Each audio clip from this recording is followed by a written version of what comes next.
So by brand, I mean the unique combination of photos that represent you best as a photographer by way of unique perspective and style. That really comes from setting up constraints and just themes for yourself that just aid you forward in producing your brand.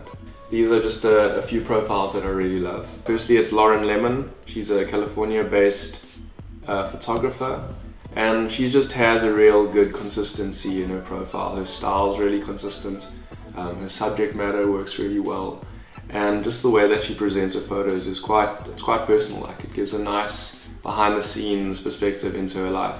Her profile picture, again, Lauren Lemon. Lemon links back to yellow, so that profile picture is something that's quite consistent across all her social platforms, and that works really well. So someone else is Ryan. He's a Portland-based photographer actually, and his bio is a bit more clean, to the point, but the thing that really stands out is just the way that he posts his photos. It's a unique style. He's got some great portraits. If you go into his photos, you'll see that the captions he uses are also just really well thought out and give detail into his space. And then lastly, this girl has been one of my favorites for a while. Her bio is just really honest. Quiet Poem is quite a good name, and it's cool how she presents herself. She puts her name there, a little imperfect creature, tells us where she is, and then contact details. Her profile is just full of real nice, consistent, stylistic features. Everything from the cropping to the space that she puts into her profile to the way that she lays out her gallery is just something that really works well. When choosing your profile picture, there's three things you need to consider. Firstly is the color of the background that you're against. The background can often draw or push attention away from who you are as a person. Secondly is your pose. Your pose can be either very inviting, or it can dictate who you are in terms of character. And lastly, your expression in your profile picture can be something that's either very inviting or very uninviting. I currently have a profile picture just of myself in a chair getting a shave, but that's mainly for Movember. I've got that up there just to drive that campaign that I'm part of. But I'll go through two other profile pictures that I was considering. So firstly, I had this one, which is a nice, it's nice and focused, good pose, but it doesn't say, "Hi, I'm Gareth Bond, come say hello to me, I'd love for you to talk." So what I actually decided on was this profile picture, and the reason I chose that one was because it just gives like a full expression on my face. It's got a nice gradient in the background, and it's more inviting than the other photo.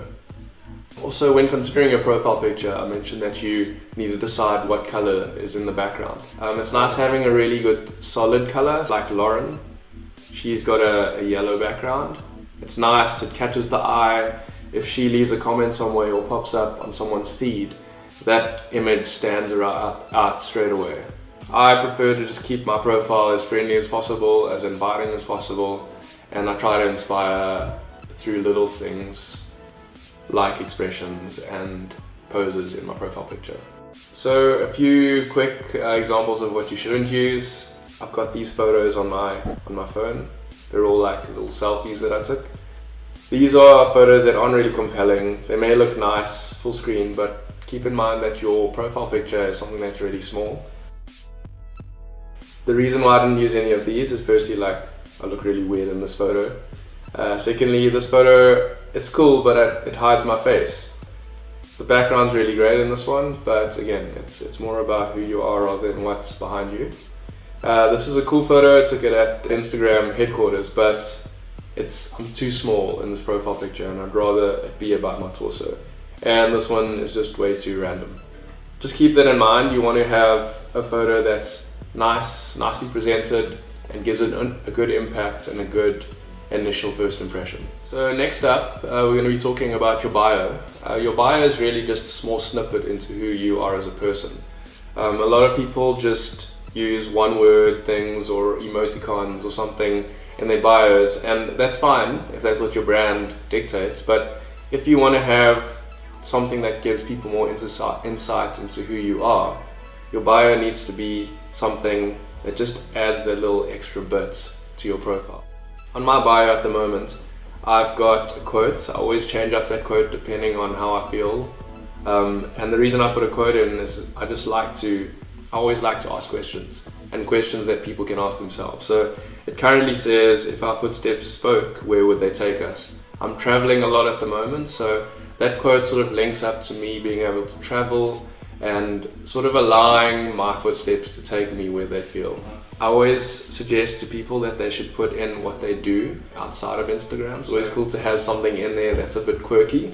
Contact email hi@garethpond.com, and then I also put my current location. It's just a nice, easy entry point into who I am as a person, and that's really what a bio needs to be. It needs to be a little snippet and insight into more of who you are. So creating your bio is really fun.